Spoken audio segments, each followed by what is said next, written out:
YouTube. This is number 76. Yeah. 76 person. The 76th episode. All right, waiting for that to go. All right, we're live on Facebook. I'm going to start recording on the mixer in 5, 4, 3. Welcome to the Recovery Lab podcast. We're glad you were able to join us. Recovery Lab hopes to destigmatize addiction and normalize recovery. Our platform provides an avenue to share the many stories of those that have recovered from addiction, providing for the listener the most basic antidote to addiction. Hope.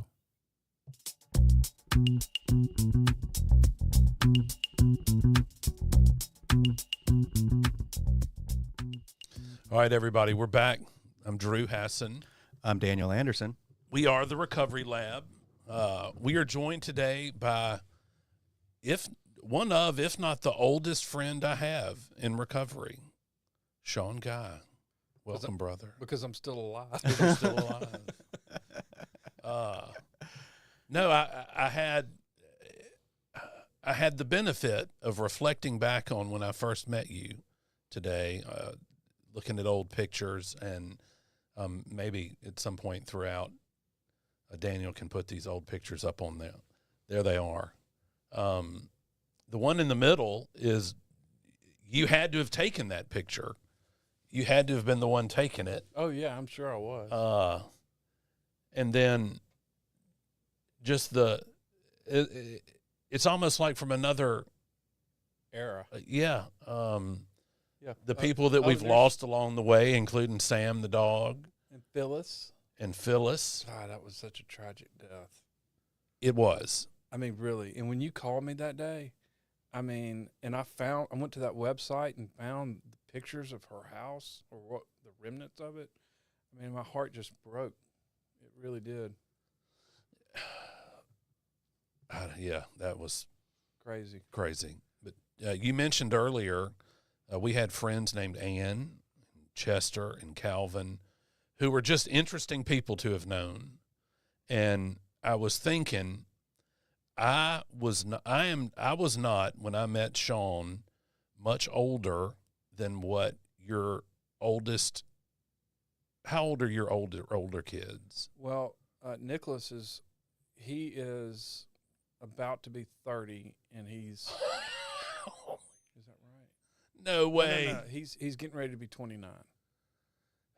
Well, I was younger than he is when I met you, and you were about his age.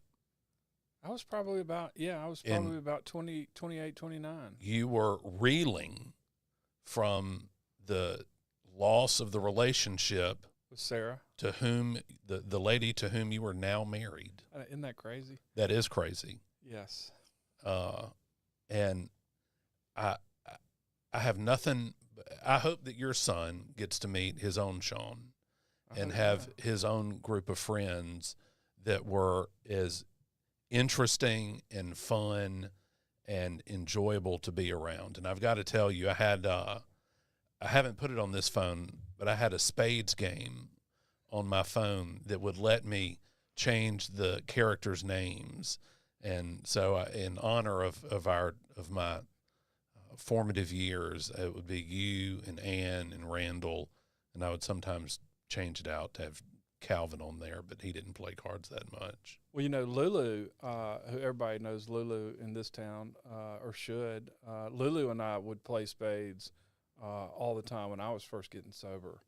There was a big group of us, and Lulu and I often talk about, we need people to play a spades game, because I don't know that people even play it much anymore unless you're in jail. In jail. For cigarettes. You got to do something. Yes. And it's not as loud as dominoes in there. The crazy thing about that time period is, I was thinking about this the other day, knowing that I was coming in. And so, the breakup of my marriage, I was, 7 years sober at the time, something like that.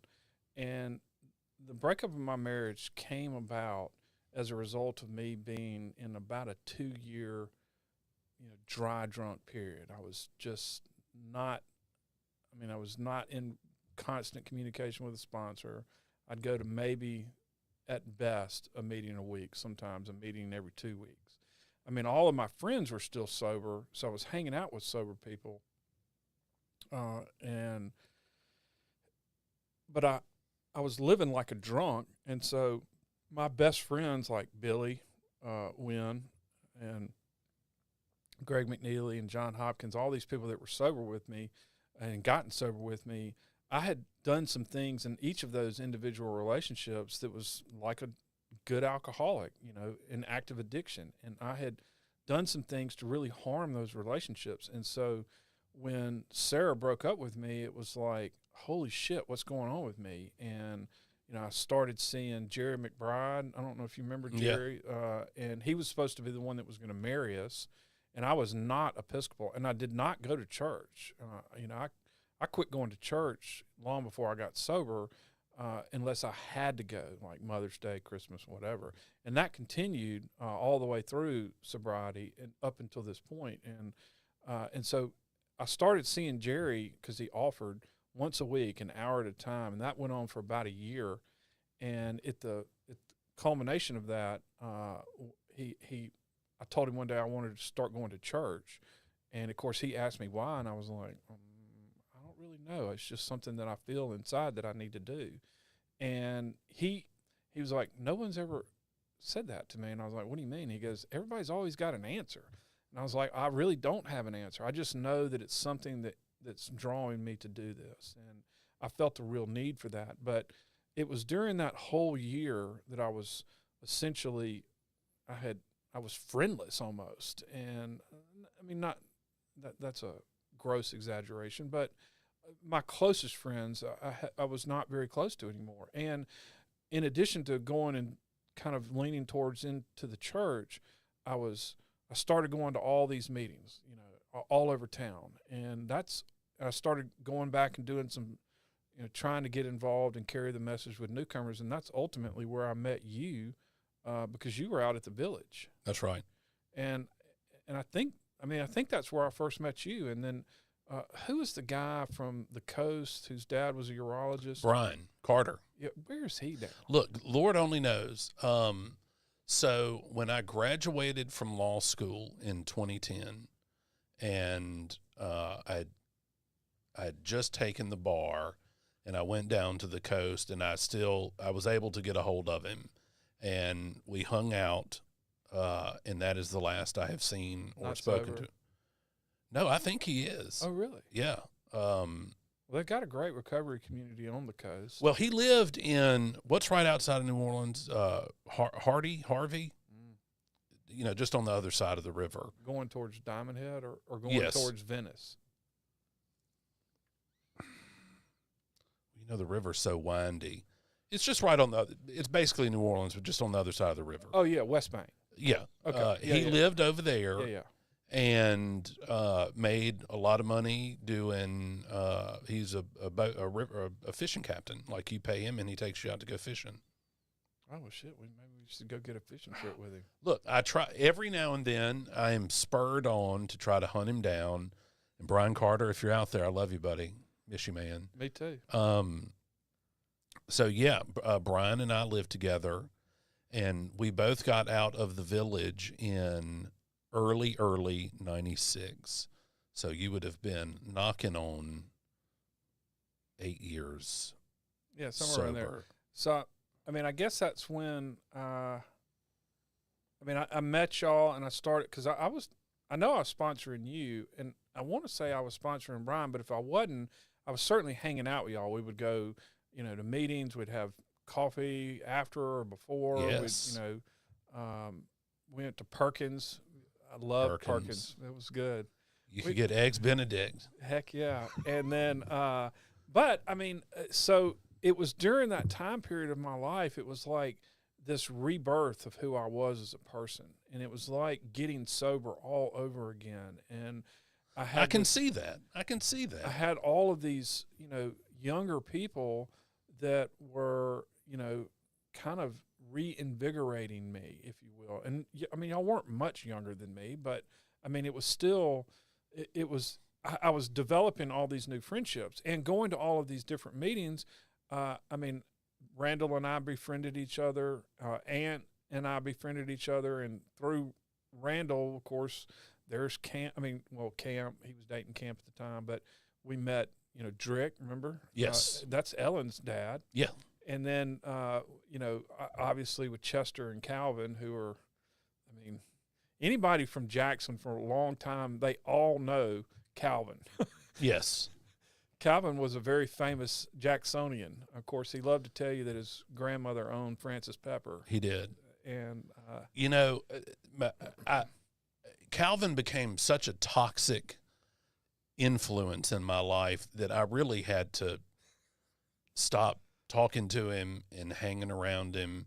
And in hindsight, I look back, poor thing was just poisonous. And he could be negative. Oh, could be. And I've heard these horror stories about, towards the end, he would, we shouldn't speak ill of the dead, but the crazy thing was I thought he was a hypochondriac, and maybe he was, but ultimately diabetes is what killed him. Yeah. Shortly before he passed away, he came into a meeting at Bigglepack, and he had already lost a leg or a foot due to diabetes, but he was still sober and going through the deal, and he never quit trudging for sure. He plugged along. He cut his foot using a pumice stone, and he never could get it to heal, and it just ate away at him. Yeah, I've got a friend right now who's not in recovery, but doesn't need to be, but similar kind of deal, diabetes. He got an injury to his foot, and it's been 2 years. It's just been a long process to save the foot. It's a terrible disease for sure. Such history with all those people, and poor Ann, she fought to the bitter end, and cancer. Yeah.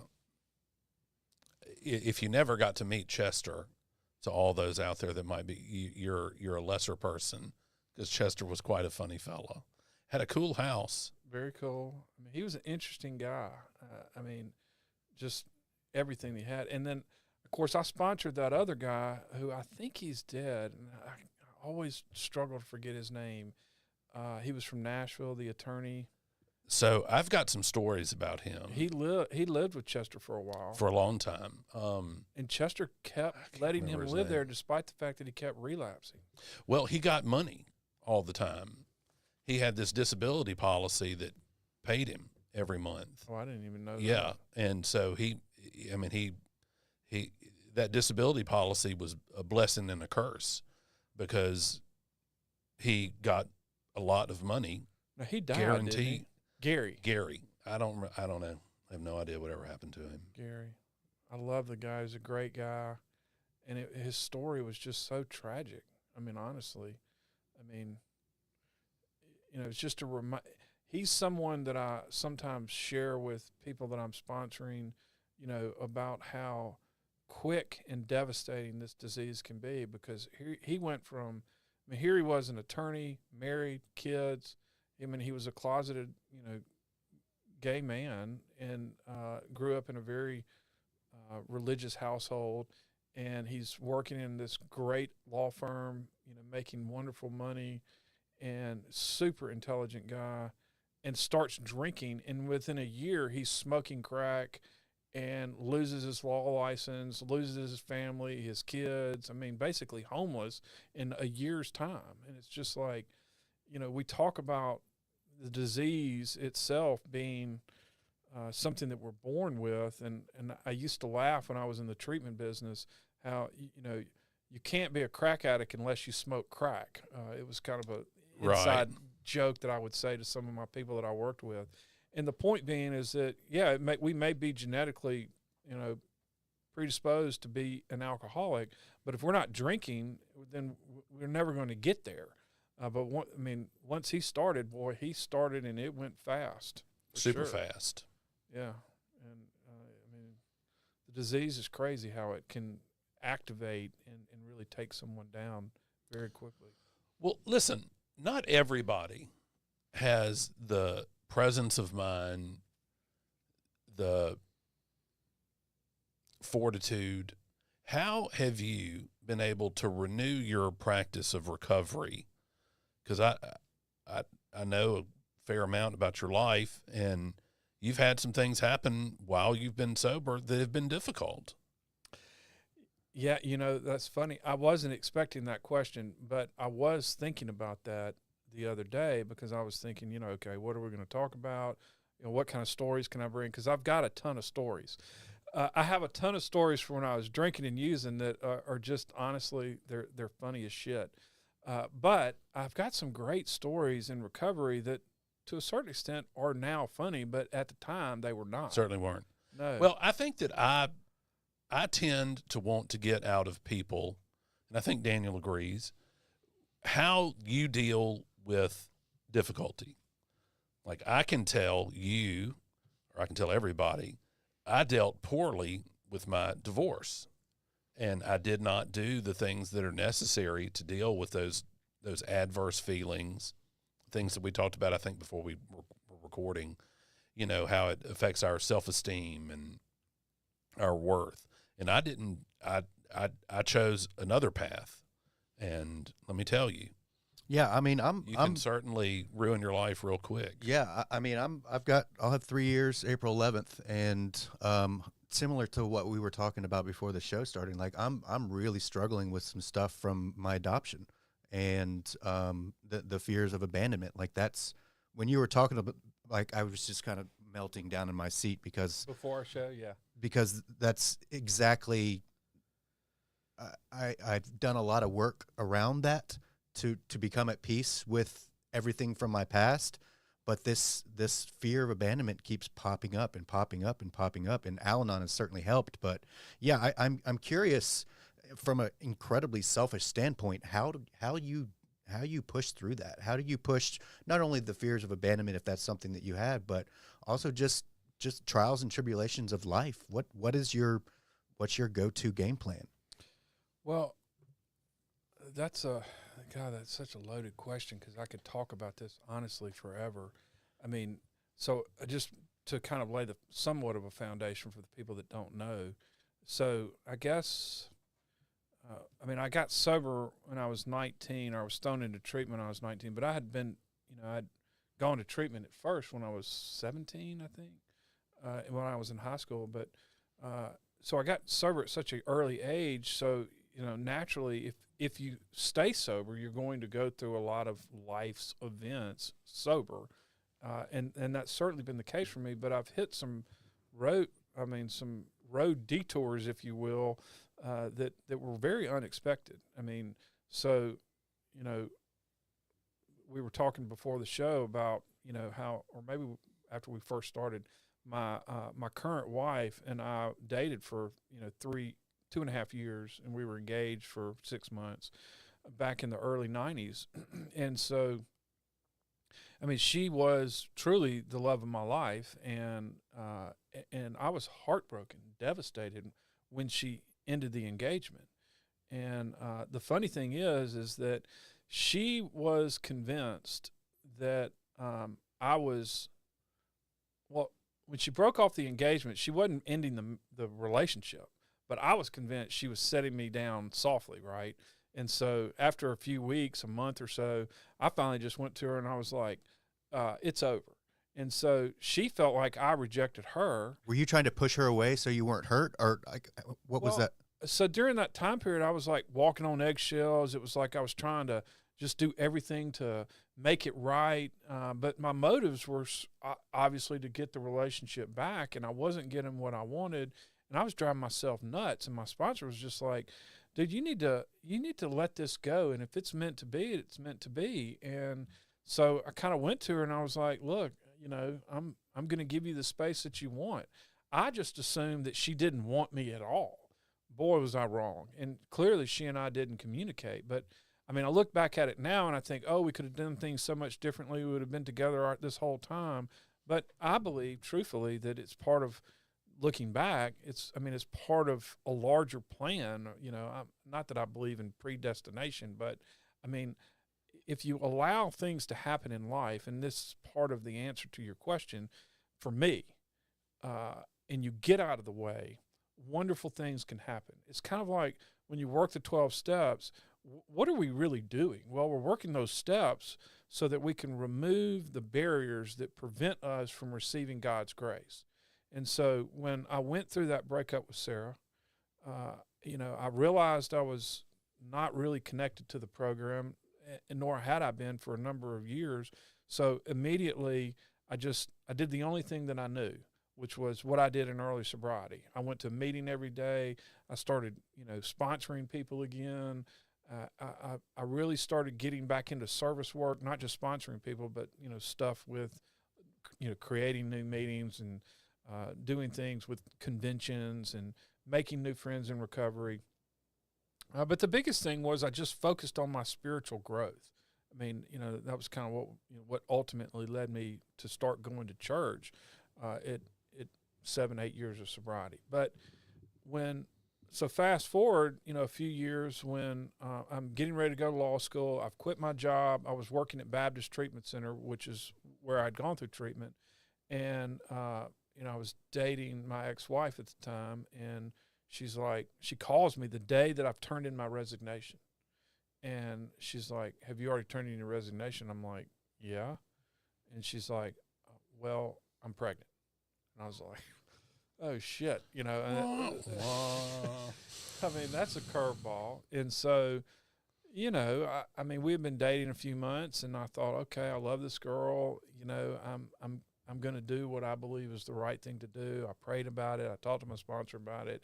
I proposed to her. We get married. She had a child from another man, and I ultimately adopted him. He's my oldest, Nick, because I loved him and I wanted him to be a part of it. The fact that I was adopted certainly gave me the ability to do that, because I knew that my parents loved me as their own child, and I loved him as my own child, and I wanted to do that. You were able to reflect what happened to you. Yeah, but I still used the recipe for getting sober that I used with Sarah. I used that same recipe. I had a lot of shit on me going to law school. My new bride is pregnant with my, going to be my first biological child. I had a lot of shit on me. And of course I was penniless at the time, because when you go to law school at 30 years of age, I mean, you've got this loss of income, but it was something that I really, really wanted to do. And so, and then I had my daughter a few years after that, but so we're rocking along. And then, maybe I was just sober 20 years, and I found out that my wife was having an affair with one of my best friends that I had helped get sober, and he was going through a lot of stuff. I kind of got a bunch of people in AA to kind of take him in and, overlook some things of his past.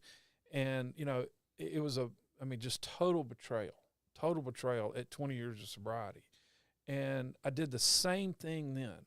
As a matter of fact, I was sponsoring a lot of guys at the time, fortunately, and I didn't tell them for like the first 3 months of all of this, because I didn't want them to stop calling me like, "Oh, he's got a lot of shit going on." I wanted them to continue to call me, but clearly I was going to a meeting every day. I was just heartbroken. I was angry. Every emotion that you can imagine I was going through. But I used that same formula that I had used with Sarah, that I had used when I first got sober. It was, a lot of meetings, talking to my sponsor. I kind of look at it as, we talk sometimes in AA about the three-legged stool, or how honesty, open-mindedness, and willingness. The three indispensable, spiritual principles. You can't have one without the other. And so if you take one of those away, the stool is going to fall over. Well, I looked at my three-legged stool of recovery as AA, the church, and therapy. And so I kind of used that same model. And, I clearly developed that when I was going through the breakup with Sarah. I had a therapist that I was using at the time, to kind of bounce things off, and the therapist was in recovery. So I was getting the same message from both my therapist and my sponsor, but it was coming from obviously a different approach. One's therapeutic, one is experience, strength, and hope. And then I was getting the spiritual fulfillment, from my priest or the church. And so that three-legged stool has really been what I've used all along. And so when I went, of course, there was a lot of things that went on with my ex-wife, and I don't want to talk, negatively about her, but, there were a lot of things that I found out in a very short period of time. She had been using most of my marriage without my knowledge. She knew that I was sober, so she hid it from me. And, I mean, she had really spiraled out of control.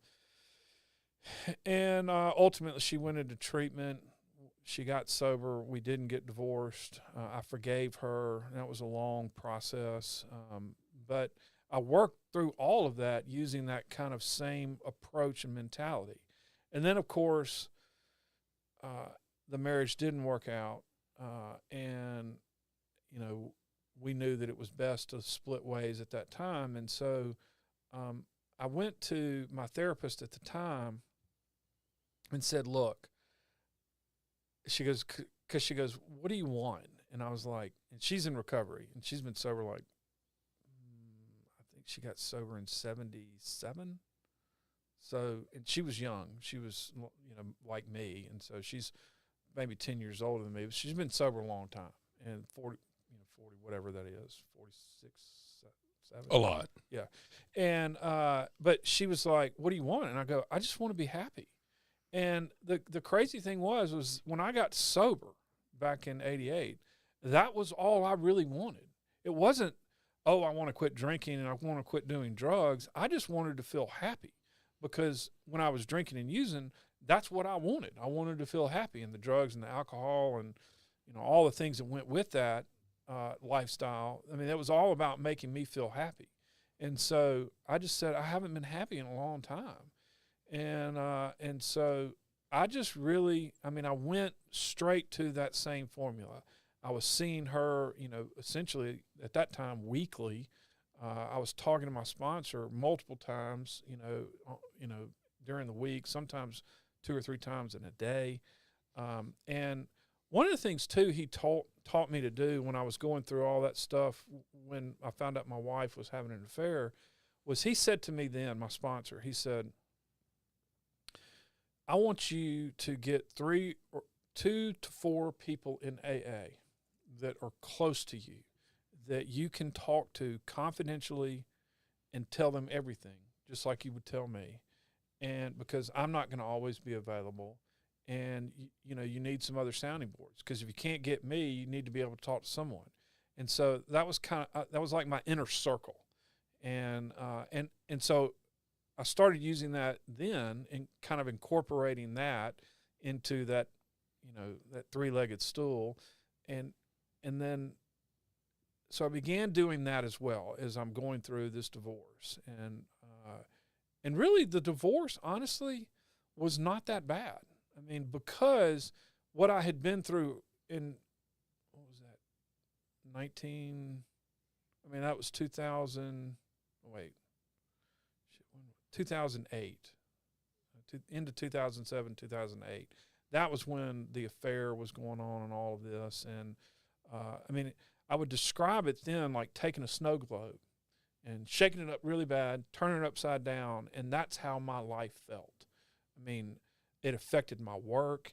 It affected everything about me. I was not eating.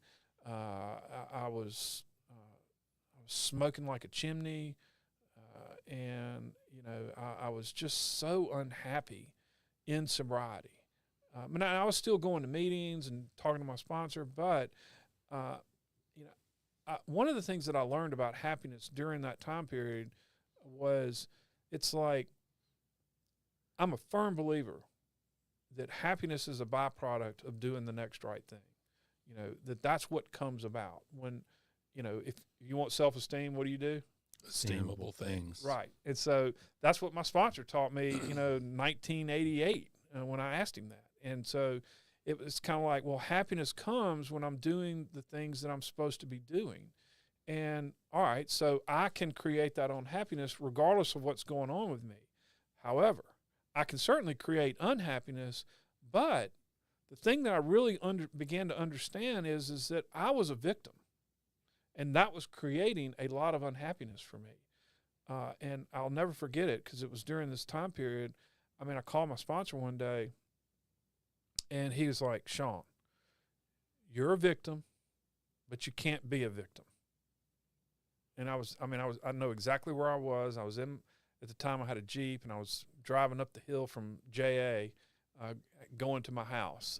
And I was on Ridgewood Road. I was driving up that hill, and he says, you may be a victim. He said, you are a victim, but you can't be a victim. And it was like, okay, I got it. I mean, so I'm just using her, that whole event was sucking the happiness out of my life. But I had to be the one responsible for making sure that I was going to be happy. And so when I got divorced, I had learned all of that. And I just reapplied everything. It was like, okay, you got to do the things that you need to do. And honestly, the divorce and looking back, I was like, shit, if I had been through all that other stuff in 2008, 2009, this was going to be a breeze. And honestly, it really was. Now, I made some mistakes, but not too terribly bad. I mean, I really didn't. I never talked shit about, my ex to my children. I didn't do anything to alienate them. I was still going to a ton of meetings. I was still doing everything that I needed to be doing spiritually, and I made it through it really with flying colors. And then my best friend of 25 years that I got sober with dies, Billy, and that was a really hard thing because I spent, the better half of 2015, I was the family liaison. So, Billy would say, Billy and I got sober together in 1988. And I was 2 months sober. I had 2 more months than he did, but he would always remind me, you got 59 days, bitch. And, not 2 months. And so that one day was very important to him. And, but Billy and I got sober, and here we were, best of friends.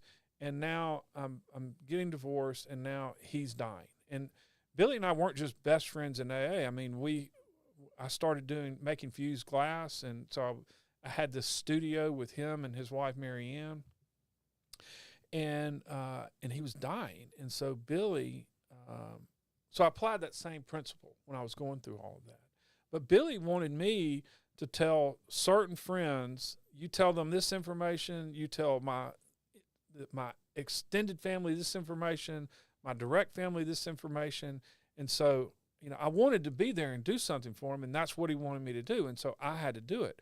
And I would go to the doctor with him, or he would send me recordings of the doctor, and then I would type up kind of a text based on what the doctor was saying, and so I knew that it was grim.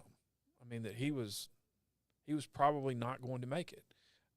And, I mean, eventually I knew he was not going to make it. And, he wanted hope. We talk about hope. I mean, he wanted everyone that loved him to have this hope. He wanted this positivity in his life. And so I wanted to help him have that. And, because, miracles can happen. I mean, I could be wrong, but I'm listening to the doctors and, I wasn't a rocket scientist, but I certainly could understand what they were saying. And the outlook was certainly grim. But eventually he passed away, and, I was in the middle of a trial in Vicksburg, this huge case that I was representing Entergy at the time, and we were going to trial.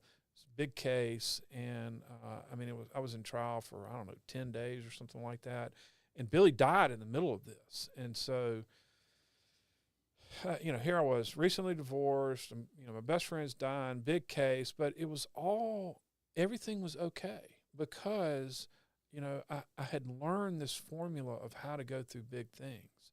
And, the truth for me ultimately is this. I have developed a sense of faith that God will take care of me regardless of the outcome. And I've learned it through, and there's other experiences and stories that I haven't gotten into, but, those are some of the big ones, that and the adoption obviously is one. We talked about that before the show, and going through and finding out, you know, who my biological family was, and ultimately meeting all of them. It was, I mean, there was this huge arc of my life that was going on from 25 years of sobriety to, say, 30 years of sobriety, okay? And I grew more in that window of time than I've ever grown in my sobriety. I learned more about me from 24 years of sobriety to 30, 31 years of sobriety than I had ever learned about me. And I was so grateful and so happy. And this one guy that I was sponsoring, he's been sober about 20 years. We were talking one day, and he said to me, he goes, "Dude, I've never seen you like this." And I was like, what do you mean? And he was like, "I mean, you literally are the happiest person I've never seen you this way." And it was like, okay, I hadn't really thought about it. But I began to really look at that, and I had changed so much. And I remember going back to my therapist, Lynn, and I said, "Lynn," I said, "you know, we were talking just in general about all of this." And she said to me, you know, she said, "Well, you're doing the things that you're supposed to do. I mean, that's what happens." And it was a firm reminder to me that this is, we say it all the time in AA, we say it to newcomers, hey, this is a journey, not a destination, blah, blah, blah, blah, blah. You know, it's so much lip service that we put to that, but it's so fucking true. And here I was realizing this at 30 years of sobriety, that this really is a constant learning journey. And I said in a meeting the other day, and I meant it completely, I hope I never stop learning, because I don't want to, I'm not going to certainly name anybody, but, you know, there's some people that we see in AA meetings that, you know, they're just some old, you know, they're just never going to fucking change. And, you know, Chester. You know, they go to meetings, they're just unhappy as fuck. They're complaining. They're trying to control everything in the meeting. It's just, they're miserable as shit. And I think, I don't want to be that motherfucker. I mean, I don't want that kind of sobriety. I mean, you can be very unhappy and be sober. If that's what you want, fine. If you're okay with that, fine. But I don't want that for me, you know. And so, you know, I was just, all of these life events, they have deepened my spirituality. They've deepened my faith. They've broadened my external life, if you will, in the sense that, I mean, the person that I was pre-relationship with Sarah in the early 90s, before I even met you, I mean, I am not that person anymore. And one of the things when I started seeing Lynn in 2014, really seeing her every day, that's when the divorce came. You know, when I told her I wanted to be happy, one of the things that how do I say this? I just wanted to begin to kind of feel, you know, I wanted to feel normal, so to speak. And she encouraged me to really, you know, continue to do all the things that I was supposed to be doing, but she really helped me be honest with myself, because, you know, I mean, I don't give a shit how long you've been sober. I mean, if you can't be honest with yourself, I mean, you got no hope. I mean, you know, honesty, open-mindedness, and willingness. And so those three spiritual principles, they have to be applied. But here I was, and so it was like, okay, I'm applying all of this. I'm doing all of this, and I still had this fear, okay, that, you know, the next shoe was going to drop, so to speak. And so there's a point to all this. So when Sarah and I dated someone in between, a couple people in between the divorce and reconnecting with Sarah. But, you know, Sarah broke up with me because of the person that I was, you know, in 1993, you know, and here, although I was sober 5 years, you know, from 5 years to 7 years, that wasn't a good period of my life. And, you know, I was hurting all these friendships. I was ruining my relationship with my spouse, not my spouse, my fiance. And so I would tell Lynn, I'm like, I'm so afraid that, you know, she's just, that I'm going to revert back to being that person. That was my fear. And Lynn kept saying to me, you're not that person. And I'm like, I am. I mean, you know, because we always, you know, in AA, we're like, oh, well, you know, I'm still an alcoholic. I can go back and do all of those things. And yes, I can, but I am different. And for the first time in my life, I really began to understand that I was different. And I really wasn't that guy from, you know, 25 years earlier. And so when Sarah and I started dating and some things came up, Sarah said to me one day, and it was just really, it was like the bow that I needed. The affirmation. She said, you are, out of nowhere, it wasn't anything prompted by me. She said, you really are so different than when we dated all those years ago. And it was like, okay, it's not my therapist just trying to make me feel good. And it's not. And so, you know, earlier when I was talking, and not to point out, you were a little emotional, but that was kind of when I knew, you know, how wonderful this life can be when I simply get the fuck out of the way, stop trying to make it happen, and just live it. And that's different. That's there, you know, how do you not work the program and work the program? That's something we learn, you know, most people learn it in early sobriety, but we still have to continue to live that way. I had to realize that my only changes were going to come ultimately from God. I just needed to do the footwork, and the footwork was continue to, you know, apply that. For me, it was to continue to apply that three-legged stool of God, you know, therapy, and AA. And, you know, Bill Wilson said, and all, you know, he said in all of our literature, you know, AA isn't the only thing that we need. We may need some outside help. And while I don't have, I've had some situational depression, but I don't really have any other additional, you know, mental disorders. But other than I'm just crazy.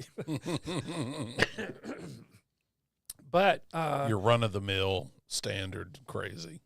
But you know, to give you an example of who I was 25 when I was 25 years old and been sober 6 years, I would look at someone that claimed to have a panic attack, like, those people, what the fuck is that? A panic attack? I was just like, that's bullshit. Well, trust me, you know, when I found out, this was before I found out that my ex-wife had had an affair with one of my best friends. It was about a year before I found out she was having this, I don't know if it was a sexting relationship or not, but I uncovered about 300 text messages in a week period with this dude who worked at this restaurant, and I was out of town, and I had never had a panic attack, and I don't know, maybe I was like 18, 19 years sober at the time, but I was taking depositions down in Mobile, and I was going out to eat with a bunch of attorneys after the day of depositions, and so I'm on my computer, and I'm looking at this cell bill, and it was just like, all of a sudden, it was like someone just pulled a curtain over my eyes, and I had minutes to go downstairs and meet these guys. And my heart started racing. I had all this pain. I tried to stand up, and I fell to the floor in a fetal position. And my hands were clawing up. All my fingers were coming just like tight. anyone that's had a panic attack I know knows what I'm talking about. But you know, it felt like when I had taken a bunch of LSD that had a bunch of strychnine in there, when your muscles are like, and the poison's going, you know, you motherfucker. And that's kind of how it felt. And I was like, I thought to myself, I'm having a heart attack. That's what I thought, and because I had never had a panic attack, and I was like, man, I've got to get downstairs, and I forced myself to get up, and I'm like, well, I'm having trouble walking to the elevator, and I'm having trouble standing. My heart's still, you know, running. I get down to the lobby, and this attorney who's not in recovery, he looks at me, and he's like, dude, are you okay? And I'm like, what? He goes, I mean, you're like ashen white. And I mean, and so, you know, they brought me some water, and they sat me down, and they wanted to call an ambulance. And I was like, I was like, I don't want to have to tell anybody what was going on. Yeah. So I was like, no. I'm much better. I'm much better. And so the next day I was driving home from Mobile. How long did that panic attack last? I mean, that was going on for, I mean, you know, the symptoms certainly decreased, but I mean, the overwhelming, you know, initial onset was just, I mean, debilitating. And, you know, The Sopranos is one of my favorite shows, and Tony started dealing with panic attacks, and it was kind of like, I made this connection, like, you know, oh, this is kind of like what Tony was going through, the character. And so the next day I'm driving home, and I'm on the phone with Billy, and I'm driving down driving up 49, and I'm telling him what happened. And while I'm telling him what happened, I'm having another panic attack. And Billy's like, you know, I drive fast, but he's like, motherfucker, pull over, you know. And I'm like, I'm fine. He's like, God damn it, pull over. And so I pulled over on the side of the road, and it just increased. And so I got off the phone with him, and I called a high school, you know, friend of mine who's a doctor. He's just a GP, but I called him, and he said, dude, you're having a classic panic attack. And I'm like, and so I went and saw him, and he put me on some Lexapro at the time, but I had never taken medication at the time. And so the point of all of that's a long story to say, you know, I went from this guy who didn't believe in external help, you know, whether it's, you know, pharmacological or therapeutic or whatever, you know, it was like, oh, AA is all you need, to, you know, no, I needed some church, and no, I needed some therapy, and no, I needed some pharmacological help in the, you know, and it was, and so I became really, I totally changed my whole outlook on all of that. And ultimately, I think it's what has allowed me to go through things like my adoption, to go through things like the divorce, you know, your best friend cheating on your wife, and all the things that went through that, that were, I mean, there was really some crazy things. I'm not going to talk about it publicly, but, you know, it was so overwhelming. But to go through all of that, it developed a faith inside of me that really, honestly, is truthfully, I feel like unbreakable. I mean, like, there is no way I could have gotten here without God's grace. And, you know, when you first asked me the question, coming all the way roundabout, you first asked me the question, you know, how do you get through these big things? Honestly, it's like the small shit is what trips me up, right? I mean, it's the, you know, I mean, somebody spills some milk or spills a drink in your car or whatever, not necessarily alcohol, but, you know, their Diet Coke or whatever, and you're like, God damn motherfucker, you know. Just washed it. You know, right. I mean, you know, I just made up this bed, you know, I just folded all these clothes, or, you know, I just cleaned the whole house. What are you doing? You know, who left this wrapper? I mean, it's that kind of small shit that can sometimes trip me up, but it's like when the big stuff hits, I know this is beyond my control, right? I mean, I've gotten much better at thinking I can control all the little things, and so I'm not that bad anymore. But the big things I've always kind of just intuitively known, okay, it's kind of like when I got sober. I knew. I I was an alcoholic and a drug addict, and there was never going to be a chance for me to control that. And, you know, the truth was that I never wanted to control it. I mean, when I had to control it, I was fucking pissed. And I just wanted to use the way I wanted to use. And I've always known if I have a relapse, you know, just a glass of wine, I'd be like, fuck it, man. I'm going to take some LSD. I'm going to do some coke. Definitely need some cocaine. Yeah. I mean, ecstasy, some pills. I mean, you know, I hadn't tried. The whole shebang bang. Yeah. And there's some new shit out there that I hadn't tried. You know, and then my kids, I mean, my kids now, I mean, they're having friends die from fentanyl overdoses from just taking what they thought was a Xanax or a Percocet that was a fraudulent pill. And John Hopkins and I were talking not long ago, and I was like, motherfucker, I mean, I would be dead. I mean, he had a son who, you know, smoked some shit out of a weed pen, and it was causing people to have these psychotic episodes. And it was the chemicals that were in the weed pen, and it was THC with 85%, as Right. opposed to, you know, when I was drinking and using, it was like 5% or something. You know, something. That old dirt Mexican weed. Skunk weed, The right? skunk. With the stems and the seeds. I'd smoke the stems and the seeds all day long. In a pinch, they work. And you know, but I would definitely be dead. No question, I would be dead. Yeah.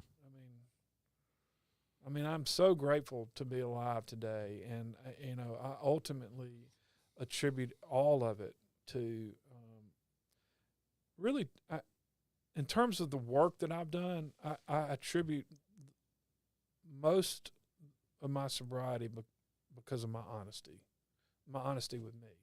I mean, not honesty with you. I mean, that's important, but if I can't be honest with me, I have no hope of getting sober or even if I'm sober, getting through things that trip me up. I mean, if I can't see my role and I'm not willing to accept my role, and that can only come from honesty, I mean, I'm fucked.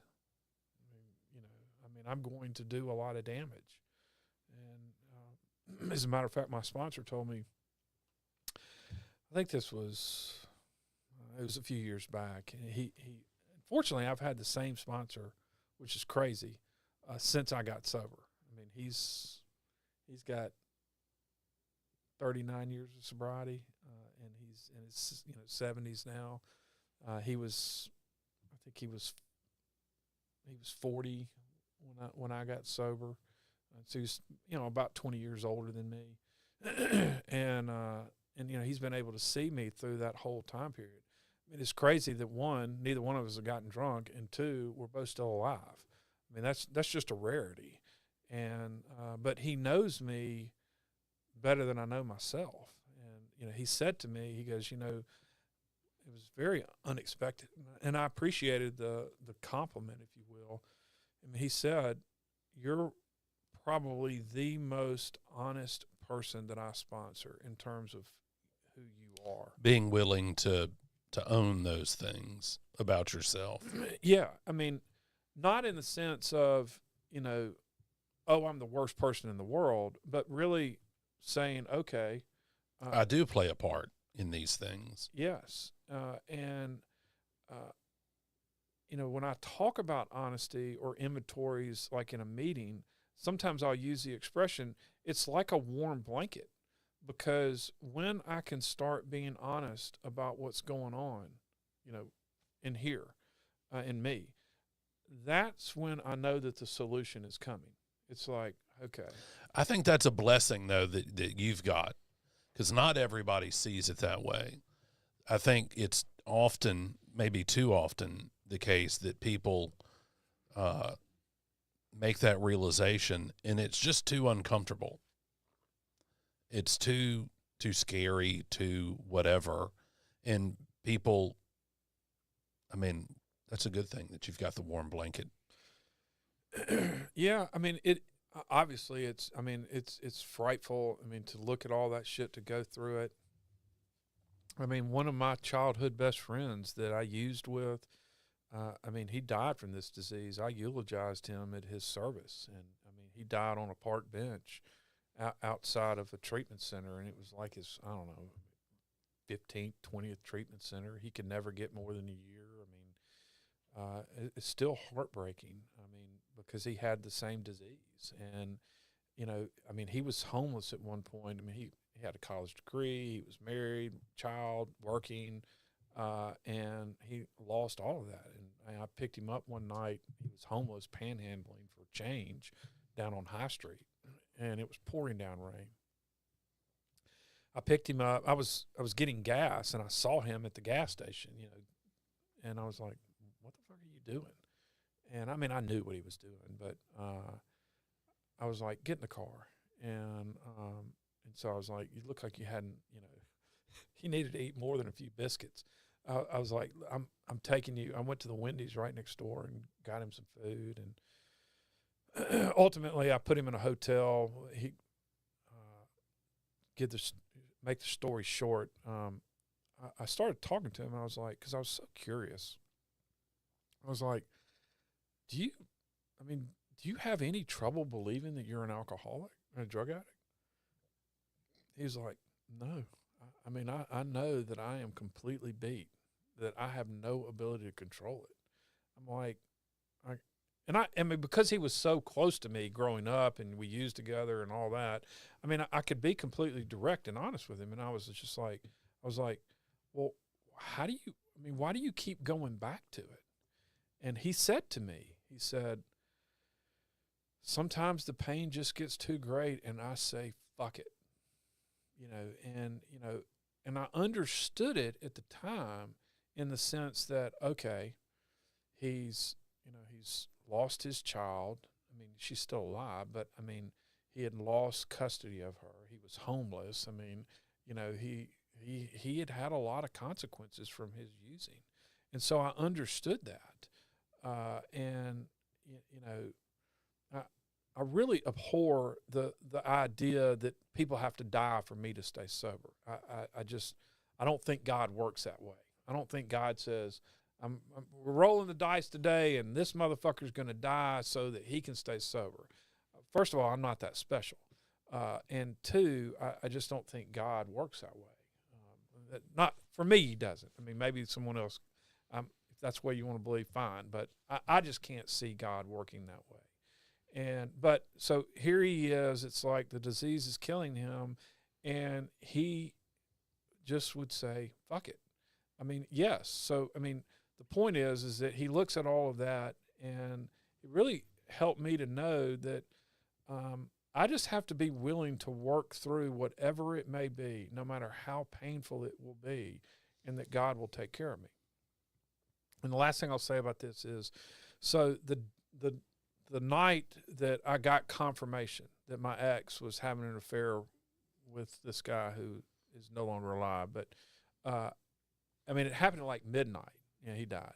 He died? Yeah. He overdosed.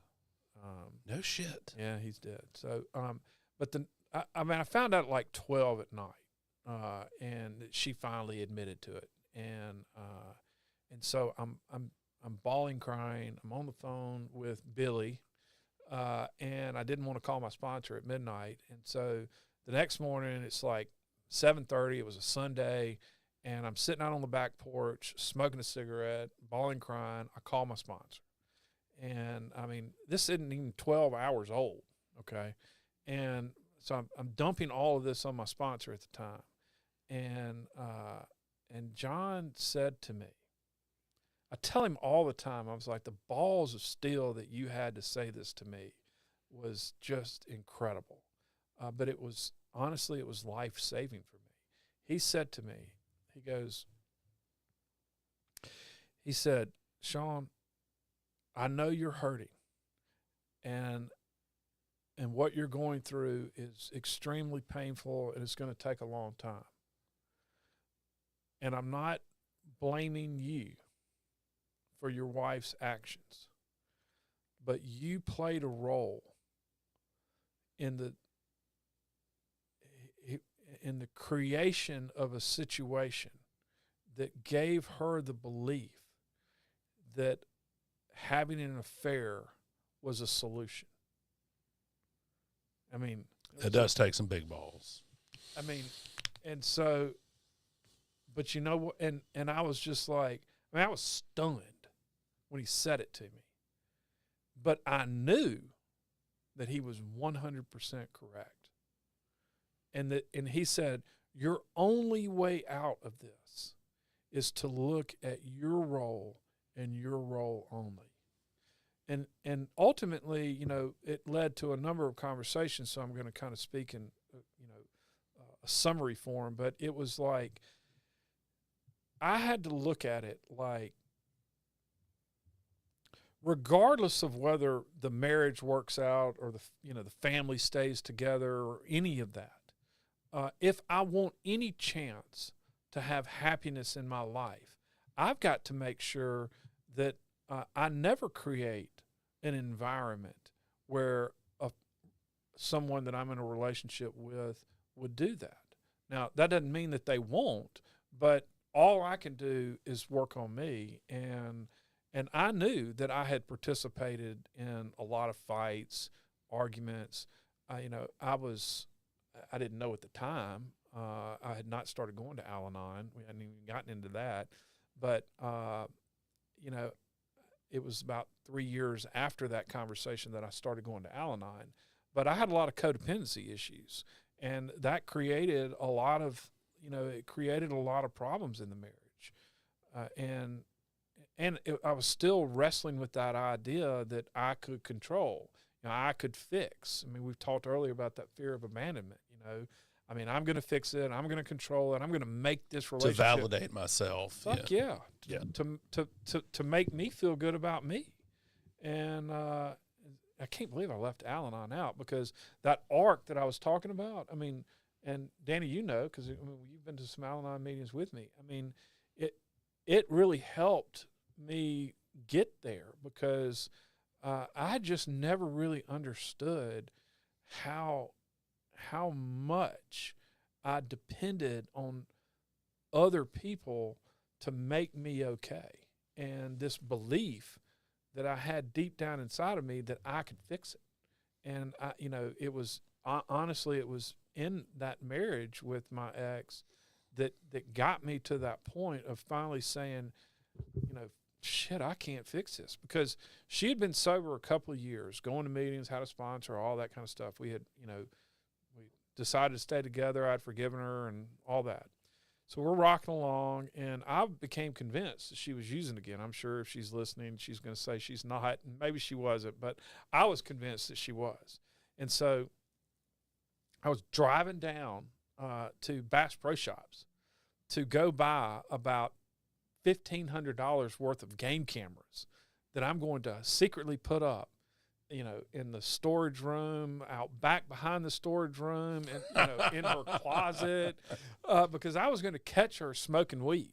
I mean, I was convinced she was smoking weed. And I was in my car driving down there, and I was like, what the fuck are you doing? I mean, I think I've told you this, Danny. Yeah, I mean, it was like, you're going to spend all of this money to catch her using? I mean, like, and when you get that information, what are you going to do with it? It's like, see, I told you. Like, what is that going to achieve? Like, I do the exact same thing. Like, even today, like, I can. Yes. I mean, you know, I mean, and so that was when I stopped. I called a dear friend of mine who, Helen Ridgway, who is a longtime. She used to live here. Everyone in the recovery community knew her, but she was a big Al-Anoner. She lives out in San Antonio now, but I called her and I was like, where can I go? And I went that night to my first Al-Anon meeting, and it was like, I should have come here, you know, years ago, and I didn't. But, you know, it took what it took for me to finally realize I cannot fix any of this. Yeah, I was, and also for me, it was like the fact that I was full of pride that no person is going to be able to affect me negatively with my emotions. And I put on this great show that I am a strong man. Like, no female is going to hurt me. Like, nothing is stoic. Nothing is ever going to affect me. And I go to Al-Anon, and I I go for the 6 meetings or whatever, and then continue to go after that. And I started to realize, like, there are parts of me that are just a very, very insecure child. And I have been pushing those parts away because I didn't want to appear weak. And so going to Al-Anon has really helped me to become more at peace with those parts of me that I can honestly be a little bit ashamed about, like insecurity. I don't want to be seen as someone who's insecure. I don't want to be seen as someone who's weak. Like, that's not me. But the reality of the situation is that can be me sometimes. So it takes it. I need every avenue of recovery in my life in order to not, be just a horrible tornado in other people's lives and in my own. And it's also helped me to, it's helped me to be a really good ex-husband. In the sense that, she's had her issues, and that's her journey, and that's her. But I don't judge her for that. And that's a pot calling the kettle black, right? But I can detach, and I can say that's not me, and I don't have to respond to things that she does. That's, because that's my role, right? She went to treatment a couple of years ago, or a year and a half ago, and my children, without any education from me, or any pushing from me, they were hurting, and I could see that. And so I didn't say anything like, hate on your mom. I said, y'all need to come to Al-Anon. And my youngest two, or my oldest was in the Marines at the time, but he's still in the Marines, but my younger two, they started coming to Al-Anon with me. And, as you know, you met my son. Mm-hmm. You may have met my daughter, but my son started chairing Al-Anon meetings. Yeah. And really, to watch him grow through that process and understand at such an early age things that took me, shit. And he always has good things to say. Like, it's just like, he's open and honest about his life, and like I get a lot out of what he says when he's there. I really, really do, because he's raw and honest and vulnerable and open, and he's one of the, when he's there, I always perk up because he's always got great shit to say. Well, thank you, and I appreciate you saying that. When in regards to my children, the one thing that I've always tried to do is be very honest. And if I played a role in helping Parker know that honesty is the best ticket. Yeah, exactly. That just fills my heart, because, I want them, to know that the best way through any situation is to look at yourself, not the other person. Because as we all know, victims don't recover. You can't. Nowhere in the 12 steps does it tell us what did the other person do and how are we going to fix that shit. It's all about you. Step one, we're taking an inventory. That's an inventory. Step two, we're really taking a spiritual inventory. 3, we're turning everything over to God. We're nowhere in there are we taking someone else's inventory, fixing them. And of course, when we get making sure she does right or whatever. When we get into 4, when we quote unquote take their inventory in the resentment list, what's the 4th column? It brings it right back to us. Mm-hmm. What did you do? And so, then when we get into the inventory of 6, it's about us, not them. And what are our problems and character defects and flaws, and where are we wrong? And of course, we're giving that to God. And when we get into 8, we're taught, when we go make those 9th step amends, we don't say anything about them. I'll never forget when I was in early sobriety, and I was, 2-3 years sober, and I was in college and trying to finish college. I was dependent on my dad for money, and he and I could get in huge fights about money. And my dad would always, he who has the gold rules. That's the gold. That's the golden rule. It would fucking send me into orbit. And I was just like, I'm dying over here, because I was going. At that time in my life, I was working full time. My parents made me pay for my living if I wanted to live outside the house. So I was working 40 hours a week, taking 15 hours in school, going to a meeting every day, and I was penniless, right? And so I would go to Dad, and he would, just didn't want to give me the money, and he had the money to give it to me, and I would get so pissed, and we'd get in this huge fight, and I'd call my sponsor, and he would be like, you got to go make amends. And so I remember the first time I go make amends, my dad makes some comment. He's like, well, I'm glad you see the error of your ways. And it was like, the subsequent fights when I would have to go make amends, I knew he was going to say some stupid shit like that. And I would say to my sponsor, he's going to say this. So you don't know that? I know he's going to say this. And he's like, then you keep your mouth shut and you let him say it. And I'm like, that's not right. And, and he's like, I don't care. You go in there and you say your part. And I would, and he would say some stupid shit like that. And it would just, but I bit my tongue and I let him be, and I just focused on me. So, 8 and 9, nowhere in there are we making the other person see their shit. And so, when we look at the steps in totality, it's always about us. And it goes back to what my sponsor said that day when I was sitting on those steps smoking. My only way out of this big situation was to take a look at me, not take a look at her. And it was so easy to, sometimes when we say, oh, we're venting, oh, I need to vent, when I'm venting, there's no inventory taken of me. It's that motherfucker and blah, blah, blah, blah, and I'm yelling at the top of my lungs. Now, it's better to do that with someone other than the person I'm upset with, so sometimes I need to vent with my sponsor, but my sponsor's going to tell me, I'm tired of listening to all that. Stop it. And, I have to stop it at that point. And then he makes me come back to me and, look at me. And so it always does really come back to that honesty. And really the willingness for me, and part of that three-legged stool, the willingness is I know what I'm capable of being. I know that if I go back out and use, I know what I'm capable of doing. I know what I'm capable of doing even in sobriety.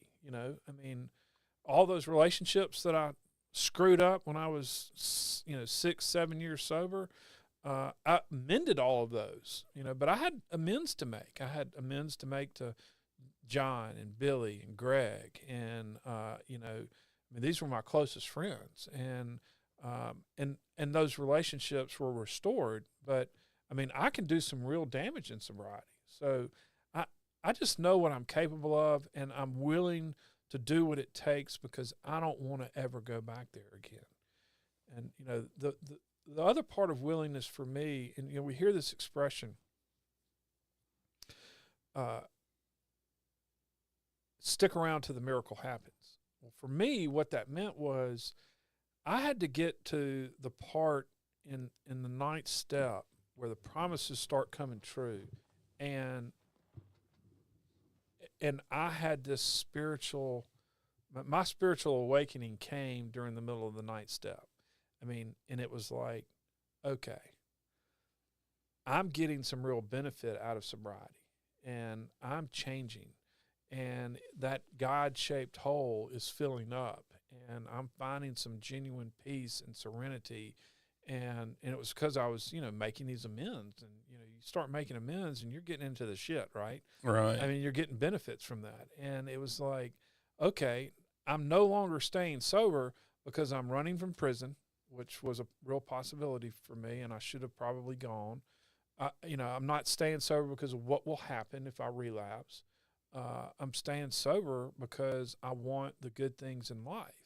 And so all of these events that we've kind of touched on, or I've touched on, they've solidified for me where I don't want to be and where I don't want to go, and how I want to continue to grow. And, looking back at this last little major change in my life of who I was as a person. And what does that mean? I'll give you one. So what that means for me is, a lot of times when you tell someone to go do something for somebody, you don't really want to do it, but you just do it anyway. My sponsor made me, fold clothes for my roommates in early sobriety, and not tell them. And so I didn't really want to do that. But, I've gotten to a point in my life now where I genuinely want to fold my kids' clothes and take them and put them on their bed, or, go fill their car up with gas, or, do something nice for my wife. I'm not, just maybe go and do something that she normally does and do it for her. And I do that because I genuinely want to do that. And that's been the real change that I've seen over me as a person, is just the level of genuine care that I'm doing, and I'm not doing it for any ulterior motive. I mean, it's really because I want to. And when I realized that had changed in me, it was like, okay, I want more of that. So that willingness continues to evolve as I stay sober and live and grow up. I mean, I just don't believe today, at 55 years of age, being sober 36 years, I just do not believe that this is the end. And if I don't want it to be the end. New horizons. Yeah. New frontiers. No doubt. Personal development. We are way over time. No. We're okay, but we do need to start thinking about the final questions. What do you do poorly in your recovery? Oh, geez. Well, you got to ask me that. It's like a damn interview. That's changed over the years. It really has. I used to be a terrible sponsor. And there's some, I hope I was at least good with you. I was going to say, what the fuck are you talking about? Like, I can't see you being a bad sponsor. Like, well, sometimes is that based in reality? Yeah, it is. I mean, sometimes I would, I was too busy, and I just didn't devote enough time. I've made some mistakes being a sponsor. Like, I allowed. You told that one guy to go get high. I will tell a sponsor, go fucking drink. I mean, get on it, man. Do some research. I mean, I will. I mean, this is life or death. I mean, you think you're not sober. I mean, you're not an alcoholic. Go try it, buddy. Get on it. But no, I mean, for example, I let somebody hire me, and I just kept telling them, no. Oh, it's no big deal. I just need you to do this one little legal thing for me. And I mean, I told him no for, I swear, 2 months. And I talked to my sponsor about it, and I just did not want to do it. And I had never done it. I just knew it was wrong, and I finally agreed to it. And boy, that blew up in my face. And then this guy went to go make an amend to somebody, and he basically made him pay him a bunch of money. And I mean, his sponsor, the other guy was in recovery, and his sponsor called me, and I'm like, so I went to him. I was like, I'm firing you as a client. And of course he obviously fired me as a sponsor. And so I'm never going to cross that bridge. I've gotten too close too, in terms of friendships with some people that I've sponsored. And, I love all the people that I sponsor. I genuinely do. But I do try and keep the sponsor healthy boundaries. Yeah, not in the sense that I'm superior or over them, because I do not believe that. I mean, we are total equals. Yeah, we're just one bad decision away from being right back there. I mean, they help me. They help me more than I help them, honestly. Right. I really do look at it that way. And that's not me just saying that. I mean, I genuinely believe that. But, I'm just not inviting sponsees to come over and have dinner with, me and the missus, because I've crossed that line to the point where the relationship became unhealthy. And, like, my ability to objectively view, well, or even to confront them, was thwarted by the fact that we had this friendship, right? And it was like they were resistant to me being honest with them. Like, fuck you. It was like, I'm being your sponsor, you know, and it was like, I had to really take a look at that. And so I've gotten significantly better as a sponsor. But what do I do poorly? I feel like sometimes the thing that I do the worst today is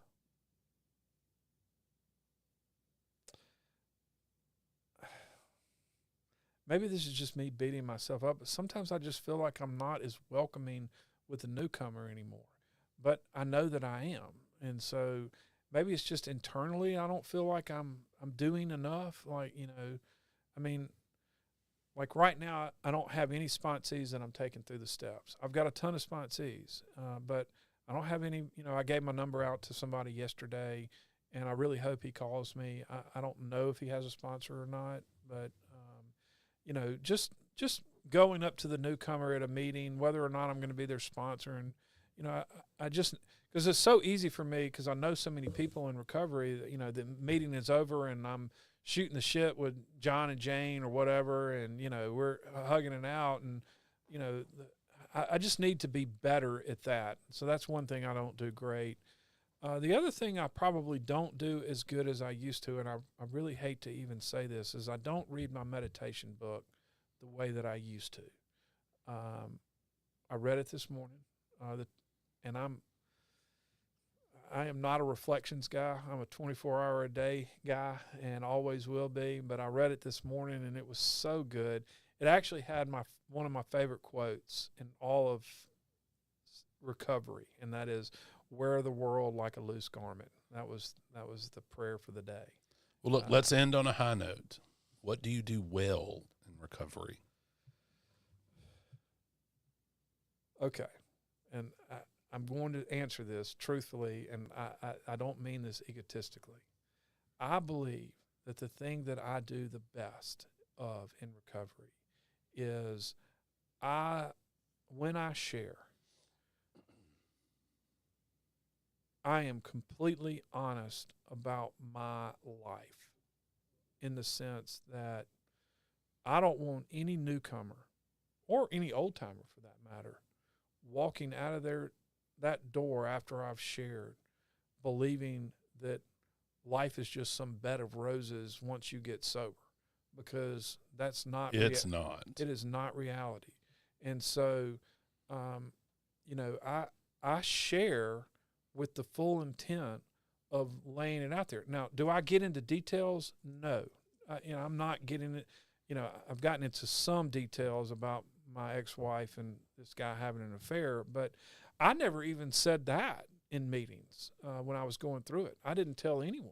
I mean, as a matter of fact, there was this one lady who's been sober for a long time.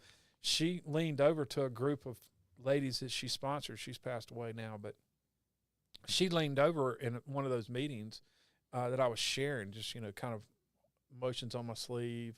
And she goes, "He relapsed and didn't tell anybody." And, I mean, when I told my sponsor, he was like, "You're going to confront her." And, I mean, she was kind of known for, you know, really stirring shit up. Oh, big time. And, he had told Phil Cook, because he sponsors Phil, he had told Phil, you know, you need to go get in her, you know, face about something she had done to him. And so I was like, hold on, John. I mean, you know. Easy, Tiger. I was like, I don't know that I need to go say something to her. And so I was like, let's just sleep on this. We'll talk tomorrow. Well, the next day he's like, I'm really glad you didn't follow my advice and you didn't say anything to her. But the point is that, you know, I just want to make sure that people know that when life shows up at your doorstep, that you can stay sober through that. I mean, and benefit therefrom. Right. And here's why. And let me give you why I've always wanted to do that. When I was a year and a half sober, I went to Far Out, Way Out. I call it Far Out now, but at the time, Way Out was a very different meeting. It was a lot like Beagle Pack is, you know. It was an older meeting, you know, working people, you know, people with kids. So very different demographic than it is now. But there was this guy in there, and he was sober 16 years, and I'll never forget it. And about a week before this guy relapses, there's this girl in there, and I mean, he was Joe AA. And she was sharing, I don't even know who she was, but she was sharing, and she was talking about, I'm this, and I'm hurting, and he spoke up in the meeting, and he goes, you're never going to stay sober if you keep using the word I. This is a we program. And I mean, he just chastised this woman. I mean, in an angry way. And I was just like, I mean, it was so troubling to me. I called my sponsor after the meeting, and I was just like, what the fuck? And, he was like, and then the next week, that guy relapsed. I mean, and it was just like, I don't ever want to be the guy in AA that has all the answers and is telling people in AA how wonderful life is. I mean, life is wonderful. Don't get me wrong. It is, and it is great. But, I mean, sometimes life shows up at your door, and that has nothing to do with whether or not you're working the program or whether you're happy. And what are you going to do when that happens? It's a situation of you may be a victim, but you can't be a victim. And so that's the thing that I think I do the best of, is relating my personal life with the 12 steps and sharing my experience, strength, and hope. Transparency. Yeah. Beautiful. But I can honestly say I could do this forever.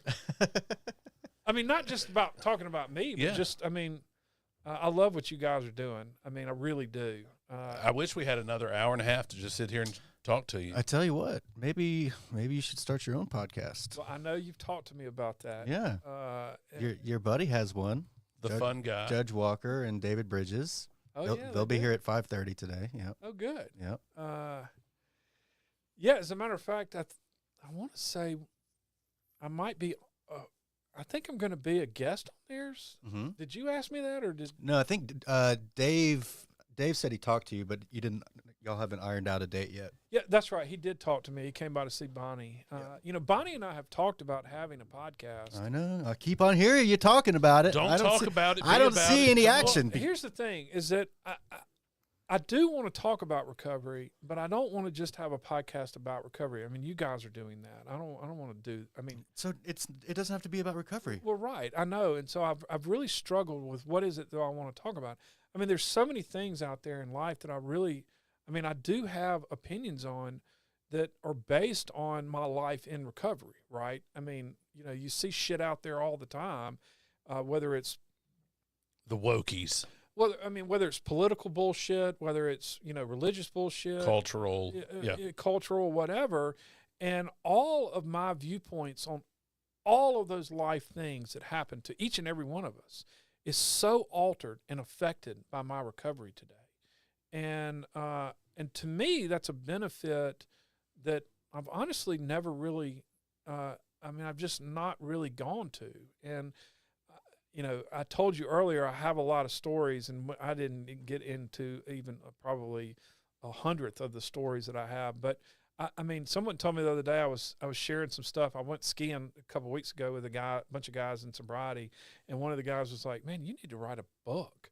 And I was like, I know. And he's not the first person that's told me that. But I'm like, no, first of all, no one would ever buy my book. Bullshit. But I do think in a podcast kind of way, it would give me the ability to kind of really talk about some of those life events and how that's made me a better person. And maybe we can end on this, because I remember this like it happened yesterday, and I know exactly where I was. I was in Kathy Cottage. Mm-hmm. Were you in Kathy Cottage? Yeah. Well, it was girls when I was there. Okay. Well, I was in Kathy Cottage, and I called my sponsor. I'd gotten his number from the Living Sober group, and I picked him to be my sponsor for all the wrong reasons. He went to Ole Miss. He was a stockbroker, blah, blah, blah. I mean, he did share some good stuff, but, God works for us when we can't do for ourselves, right? But I called him, and so my very first conversation with him, he goes, Sean, I'm happy to be your sponsor. I think I was his second sponsor. His first was Brad Buchanan. Brad's been sober forever. And he goes, but, my job is to share my experience, strength, and hope with you and help you work the steps so that you can become a productive member of society. Here I was 19 years of age, and I'm like, what does this mean? And he's like, I'm not going to call you. It's your job to call me. And boy, that filled me with fear. But the point was that he told me, I'm going to help you become a productive member of society. And as I've gone through in my years of sobriety, he's encouraged me to be on, nonprofit boards, which I've done. I'm only on one board now, but I've recently got off. I used to be on the board of National Council of Alcoholism. I'm past president. I was on the board of Harbor House, and I served on those boards for a long time. I'm on a different board now, but it's about, being that productive member of society. I usher at church, which is a small thing. But, it's kind of no different than putting up chairs. It feeds you, though. Yeah, absolutely. And it helps me be because, our life is not just recovery. And I don't think it's meant, I don't think that's when we get sober that we're only supposed to be in AA. I still got to be a father. I got to be a lawyer, to my clients. I've got to be, a husband to my wife, a son to my parents. All those hats that we wear in the relationships with the people that are in our circle, those people aren't all in recovery. I've coached youth sports, and, how have I been an effective tool of carrying God's grace in all of those relationships? And so, I do feel like there's a story for me to tell, and I want to tell it. I just hadn't figured out how. You'll get there. Yeah. It'll come to you. And I'll be here when it's ready to go. Well, I hope you, I've told you this, and I mean it. I want you to keep pushing me. Okay. Because, right. Sometimes I just Need a little nagging. I need a little kick in the ass. All right. Well, look, I think we're Yep. crunched here. We are. Sean, thank you. Thank you, guys. brother. Thank you, brother. All right. Good All right. deal. We'll see you next week, guys. Yeah.